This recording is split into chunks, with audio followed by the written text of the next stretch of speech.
Sayyidina Muhammad wa ala ali Sayyidina Muhammad. Kembali lagi bersama saya Andi Rahmat Sirang di channel Pangeran Cahaya. Baiklah, kita akan membalas pertanyaan ataupun keinginan saudara kita Kang Imam Syafi'i tentang praktek sholat. Bagaimana caranya untuk mi'raj. Nah, pertama-tama kita harus tahu dulu apa itu mendirikan sholat, apa itu sholat. Mendirikan sholat dengan sholat itu berbeda. Kalau mendirikan sholat, banyak orang yang mendirikan sholat 5 waktu ditambah sholat sunnah. Mendirikan sholat itu adalah gerakan-gerakannya, dari berdiri, dari ruku, dari sujud, dari duduk. Itu mendirikan sholat, tapi sholat itu tidak pernah kelihatan. Jadi banyak orang yang mendirikan sholat tapi dia belum sholat. Pernah suatu ketika di zaman Rasulullah SAW, Rasulullah melihat sahabatnya keluar dari masjid. Rasulullah bertanya, sudahkah engkau sholat? Sudah ya Rasulullah. Kamu belum sholat, ulangi sholat. Ulangi, begitu lagi. Kamu sudah sholat? Sudah ya Rasulullah. Belum sholat. Padahal bolak-balik, padahal sholat, perasaannya sholat. Tapi ketika Rasulullah mengatakan, kamu belum sholat, la sholata, tidak ada sholat, balik lagi, begitu terus. Maka yang diperhatikan di sini apa itu sholat. Jadi mendirikan sholat dengan sholat tentu berbeda. Sholat itu tidak kelihatan. Seperti mana dulu sholat-sholatnya para nabi sebelum nabi. Rasulullah sholat daim. Sholatnya tidak kelihatan. Nah, di sini. Jadi banyak orang melakukan sholat selama 60 tahun, 50 tahun. Dari balik sampai 40 tahun. Tidak ada satupun sholat yang diterima. Ada hadisnya. Karena kenapa? Dia belum sholat. Tidak ada sholat. Karena dia belum mi'raj. Jadi ketika di dalam perjalanan kita umur 15 tahun sampai umur 40, nah, ketika ada satu sholat saja yang diterima, insya Allah pasti mencegah perbuatan keji dan mungkar. Apa itu perbuatan keji dan mungkar? Perbuatan keji itu adalah perbuatan buruk, perbuatan menyakiti sesama, perbuatan merugikan orang lain, perbuatan merugikan diri sendiri. Perbuatan keji, mencuri, merampok, memukul dan sebagainya, menzalimi, itu perbuatan keji. Kalau perbuatan keji masih bisa dilakukan banyak orang. Tapi yang paling halus itu adalah perbuatan mungkar. Perbuatan mungkar, dia merasa baik, dia merasa bersedekah, dia merasa mengasihi orang, merasa mengajari orang dan sebagainya. Tapi dia merasa bahwa dia yang melakukan kebaikan. Nah itu, sampai situ dulu. Lalu bagaimana cara untuk praktek, untuk sholat kita, untuk mi'raj? Itu semua kembali kepada diri masing-masing. Maka saya bilang ketika saya sendiri membeberkan ilmunya Allah, ini bukan dari saya. Jangan sampai antum-antum semua yang mau mengamalkan praktek ini mengatakan ilmu ini dari saya. Itu namanya mengkafirkan diri sendiri. Karena ilmu ini bukan dari saya. Lihat, tembus pandang bahwa ilmu itu ilmu Allah dan itu rezeki antum. Jangan pernah ngomong ilmu itu dari saya. Karena kamu mengkafirkan dirimu sendiri. Jangan sampai kita menutup diri sendiri. Kita lebih mementingkan orang itu daripada Allah. Boleh kita tetap menghargai guru dan sebagainya, tapi jangan lihat orangnya, lihat apa di balik itu, karena dia menyimpan satu rahasia besar, dan semua manusia menyimpan atau menanggung rahasianya Allah. Maka baiklah kita lakukan seperti ini. Ini ada gambar. Jadi ada 4 masjid yang harus dilewati. Ada 4 masjid yang harus dilewati. Pertama-pertama, keluarlah engkau dari rumahmu. Keluar engkau dari rumahmu. Keluar engkau dari rumahmu maksudnya di sini. Kita keluar dari sini, ini rumah. Nah, kemudian berjalanlah kamu. Ini kata-kata akal sebenarnya diperjalankan dari rumahnya Rasulullah dulu, peristiwa Isra Mi'raj, dari rumah Rasulullah itu ke Baitul Haram. Ini Baitul Haram. Keluarlah engkau dari rumahmu, berjalanlah kamu dari masjid ke masjid. Nah, beliau keluar dari rumah, pergi ke Baitul Haram. Kemudian berjalan ke Baitul Maqdis. Baitul Maqdis, Palestina. Oke. Kemudian naik lagi ke Baitul Ma'mur. Baitul Ma'mur. Nah, terus naik ke Baitul Arash. Nah, disinilah tempat tujuan kita untuk naik, kesadarannya yang naik. Macam kita itu tidak kemana-mana, bos. dan tidak ke alam-alam ini melihat langit ini ada batu-batuan ini, tidak. Hati-hati, itu tipuan. Apa yang sadar? Kesadaran ilahiyah. Jadi kita sebelum melakukan ini, kita harus tahu sebelumnya. Kita harus tahu, kita harus memfanakan memfanakan diri kita, zat kita, fana zat kita, menghilangkan zatku bukan zatku itu, sifatku bukan sifatku, asmaku namaku bukan namaku, perbuatanku bukan, itu semua perbuatan daripada Allah. Harus begitu dulu, fanakan diri. Kemudian kita harus tahu imamnya imam yang mana, imamnya imam Rasul ataupun Jibril. Jadi ketika Rasulullah itu untuk berjalan ke sana, beliau memakai kendaraan buruk. Yang nyetir siapa? Jibril. Nah, pakai apa itu naik ke sini? Ke kesadaran itu. Nafas. Maka perlu hati-hati saudara dalam menarik nafas. Perlu hati-hati, jangan sembarangan. Jadi kita harus tahu sebelum kita masuk ke dalam sholat itu, praktek mendirikan sholat, maka kita harus paham yang mana imamnya imam. Kemudian Muhammad itu yang batang tubuh, dan Allah yang menyaksikan batang tubuh itu. Muhammad Rasul Allah atau Muhammad Jibril. Jibril yang napas, yang bawa Muhammad ini ke sana, ke Allah itu. Naik ke kesadaran, bukan di suatu tempat, bukan. Naik ke kesadaran. Jadi makanya begini. Sebelum kita bertakbir, kita harus naikkan dulu. Dia harus ke sana dulu, mi'raj. Jadi ada kata pepatah orang-orang tua kita dulu di sana, letuk kodolo nak panujokka. Maksudnya kamu harus sampai dulu sebelum kamu berjalan. Harus sampai dulu. Maksudnya kita harus mi'raj. Ini hakikatnya, mi'raj dulu ke kesadaran ilahi, hilangkan semua.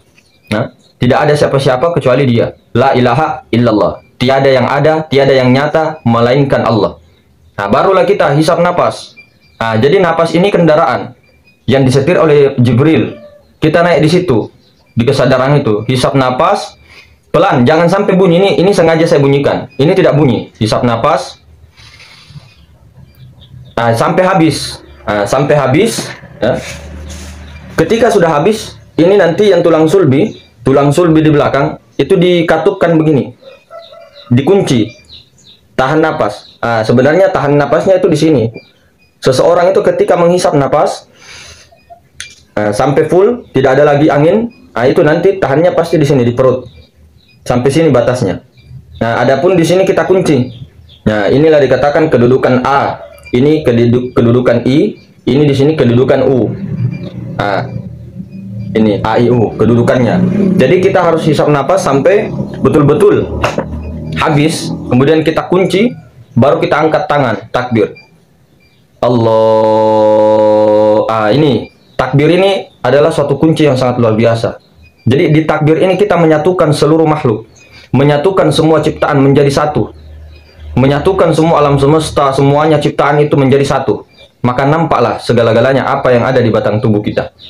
Ibarat karena ini adalah semesta, kita satukan semua, kita tauhidkan Allah, besarkan Allah pada saat tutup mata, telan ludah, buka mata, akbar. Di sini kita sudah sampai di kesadaran ilahi. Maksudnya kita sudah di kesadaran ilahiyah bahwa yang menyembah dan yang disembah satu. Paham? Oke. Kemudian di sini kita baca ayat-ayatnya. Allahu akbar kabira alhamdulillahi katsira, kemudian Al-Fatihah. Jangan sampai napasnya ini berantakan di situ. Ya, bismillahirrahmanirrahim. Alhamdulillahirabbil alamin. Hisapnya setengah aja, jangan sampai habis. Jangan hisap setengah. Kemudian setelah amin baca surat pendek, kemudian sebelum ruku hisap dulu napasnya, hisap lagi napasnya, hisap pelan sampai habis. Kemudian kunci ini pantatnya itu dikunci. Kemudian baru kita ruku. Allahu akbar, subhanallahil azim wa bihamdi. Nah, ketika kita ruku, subhanallahil azim wa bihamdi, subhanallahil azim wa bihamdi, subhanallahil azim wa bihamdi, jangan sampai napas itu subhanallahil azim, subhanallahil azim, subhanallahil azim. Salah itu salah, karena kita sudah mau naik, turun lagi, tidak. Jadi satu kali gerakan itu yang diawali hisapan napas, itu sebenarnya hisapan napas masuk itu adalah kalimat Bismillahirrahmanirrahim. Cuman sirri dia. Jadi setiap pergerakan itu Bismillahirrahmanirrahim. Dan itu ketika kita takbir tadi, kemudian ruku, Subhanallahil azim, habiskan napasnya sampai habis 3 kali, atau kalau tidak cukup napasnya cuma 1 kali. Jangan sampai Subhanallahil azim wa bihamdi, hisap lagi napasnya Subhanallahil azim wa bihamdi, Subhanallahil. Itu salah itu. Tidak boleh. Tidak sampai. Nah, kemudian setelah habis, hisap dulu napasnya sebelum naik tidal. Hisap, tahan, kunci, baru sami Allahu liman hamidah, Rabbana walakal hamd, mil'us samawati wa mil'ul ardi wa mil'u ma syi'ta min syai'in ba'du. Jadi jangan sampai Rabbana walakal hamdu, mil'us samawati wa mil'ul. Jangan. Habiskan semua sampai habis, sampai betul-betul habis, baru kita sebelum sujud hisap dulu napasnya. Hisap, kunci dibawa. Nah, baru kita Allahu Akbar. Di sujud. Subhanallahil a'la wa bihamdi, subhanallahil a'la wa bihamdi, subhanallahil a'la wa bihamdi. Jangan sampai subhanallahil a'la. Jangan. 1 kali aja napasnya, baru begitu terus, begitu terus. Nah, di sini banyak perbedaan pendapat. Ini sebenarnya banyak praktek sholat. Waktu menghisap napasnya, ada yang mengatakan dia hisap napasnya itu ke dalam itu dia mengucapkan I, A. Pada saat bersedekat, tutup mata, telan ludah, tutup telinga, ada begitu, ada. Ada juga zikir napas, Allah, ada juga seperti kita tadi Bismillah. Bismillahnya sirri, jadi kita tidak perlu itu, tidak perlu mengucapkan. Ingat saja. Nah, tadi sudah dihisap. Jadi sebelum tubuh kita bergerak, imam dulu sudah sampai. Imamnya imam harus sampai dulu nafas itu. Jangan sampai kita mendahului imam, tidak boleh. Begitu ya. Nah, kemudian kita fokusnya ketika membaca Al-Fatihah, itu fokusnya di sini. Tapi jangan sampai kita merasa fokus, karena kita itu diperjalankan ke sini ketika sudah takbir Allahu Akbar mi'raj. Kita sudah tidak ada sholatnya hamba di situ. Tidak ada hamba di situ, kecuali Muhammad dengan Allah.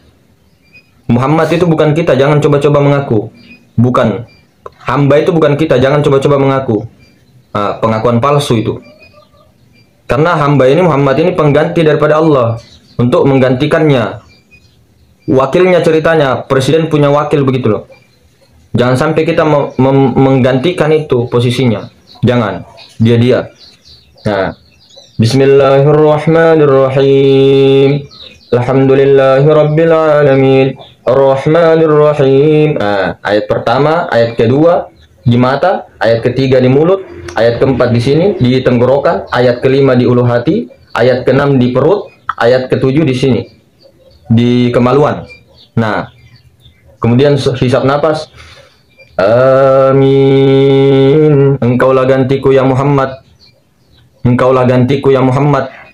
Nah, ada juga mengatakan Allah Nur Muhammad atau Allah Muhammad Nur. Amin. Alif, Mim, Nun. Allah Muhammad Nur. Ada yang berkata begitu. Banyak sekali sebenarnya ini. Pengertiannya banyak. Nah, jadi seperti itu. Kemudian di tahiyat. Penting. Jangan sampai kita itu acak-acakan di tahiyat itu. Perkataan at-tahiyatul mubarakatus sholawatut thayyibatulillah. Perkataannya Muhammad. Kemudian hisap napas lagi. Assalamualaikum. Itu perkataannya Allah. Assalamualaikum ayuhan nabiyyu rahmatullahi wabarakatuh. Kemudian Muhammad menjawab, Assalamu alayna wa ala ibadillahis sholihin. Nah, kemudian Muhammad bersaksi, naik saksi, asyhadu an la ilaha illallah. Aku bersaksi bahwa tidak ada yang ada kecuali Allah.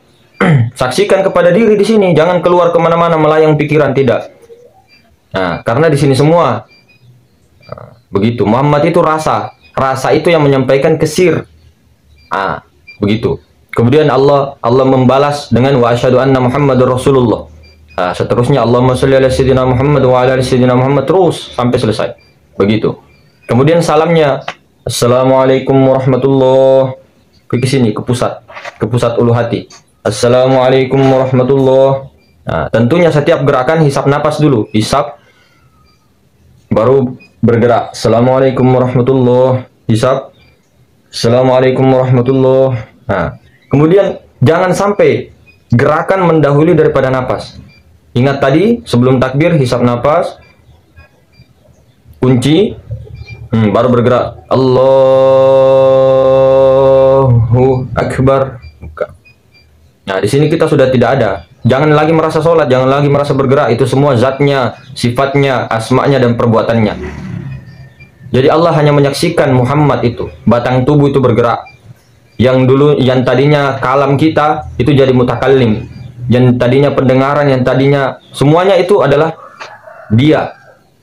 Mewujudkan dirinya sebagai pengganti untuk Muhammad, untuk dirinya Muhammad. Jadi mewujudkan dirinya untuk menggantikan itu tubuh ini, jasmani ini yang bergerak. Disaksikan saja, bukan kita yang menyaksikan, bukan dia juga, dia sendiri. Makanya dihantar ke malaikat Jibril ke sana, ke kesadaran itu. Perlu diketahui, Batul Aras itu bukan di langit, itu bukan tempat, itu bukan suatu tempat. Hati-hati saudara, itu sama kaum Mujassima namanya. Allah punya kerajaan di langit, jangan, bukan. Itu kesadaran kita yang dipancing dari bawah sini. Keluar engkau dari rumahmu, berjalan dari masjid ke masjid, begitu. Beda dengan Rasulullah, diantar, memang diantar ke langit, tapi Baitul Aras itu bukan di langit. Itu suatu tempat kesadaran, tapi memang beliau diantar ke sana secara lahir batin. Kalau kita tidak bisa. Makanya inilah hadiah, suatu hadiah untuk Rasulullah, untuk Nabi, supaya kita ini. Maka perlu dipahami juga syahadat kita itu. Jangan sampai salah syahadat kita. Asyhadu an la ilaha illallah wa asyhadu anna Muhammad Rasul. Muhammad yang ini, Muhammad yang Nur Muhammad, itu yang disaksikan. Karena Nabi Nuh, Nabi Musa, Nabi Ibrahim, semua itu adalah asyhadu an la ilaha illallah wa asyhadu anna Muhammadar Rasulullah. Semuanya. Nabi Adam juga asyhadu an la ilaha illallah wa asyhadu anna Muhammadar Rasulullah. Cuma Rasulullah pada saat itu sudah menjadi bapak ruh Nabi Muhammad. Kemudian Allah menzahirkan Nabi kita yang mulia, baginda Nabi SAW itu dengan di Mekah beliau. Syahadatnya juga sama, asyhadu an la ilaha illallah wa asyhadu anna Muhammad Rasulullah. Jadi tidak ada satu nabi yang tidak bersyahadat dua kalimat syahadat itu. Tidak ada, semua syahadatnya sama. Melanggar itu nabi kalau ada bilang asyhadu an la ilaha illallah wa asyhadu Isa Rasulillah. Salah. Karena Muhammad yang disaksikan itu adalah Muhammad yang di dalam tubuh ini, yang menanggung rahasia ini. Itu yang disaksikan, saudara. Jangan salah saksi. Mati kita. Kita kok bersaksi baru tidak melihat, tidak menyaksikan, bukan saksi palsu namanya nanti. Ataupun bisa kita lembut-lembutkan syahadatnya itu Islam di mata manusia. Bukan Islam di mata Allah. Kita mau Islam di mata Allah, bukan di mata manusia, saudara. Jadi mungkin begitu. Lebih dan kurangnya mohon dimaafkan. Mudah-mudahan bisa dikembalikan kepada diri. Jangan sampai mengatakan bahwa ilmu ini dari saya. Tidak. Itu ilmunya Allah. Ilmunya Allah. Dan ada semua di dalam Al-Quran, ada dalam hadis. Makanya Al-Quran ketika dibaca, Al-Hadis dibaca, kembalikan kepada diri. Jangan sampai kita membaca Al-Quran untuk menjadikan hujah itu orang-orang yang tidak berakal sehat, yang tidak bisa membaca. Apa yang ada membaca itu Rasul di dalam dirimu ada. Itu yang diikuti. Guru ataupun mursyid, jangan sekali-kali mengambil tanggung jawab itu. Mursyid cuma menyampaikan kepada guru sejati yang ada di dirimu. Bukan untuk menjadi guru anak muridku selama-lamanya, tidak. Itu guru mau dikata.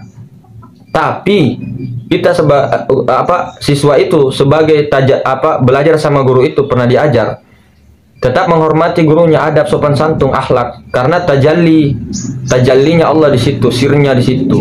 Dia sudah sampai sirnya. Sementara kita masih siswa belajar, tetap hargai. Jadi memang pertama fana fi mursyid, kemudian langsung lanjutkan fana fillah.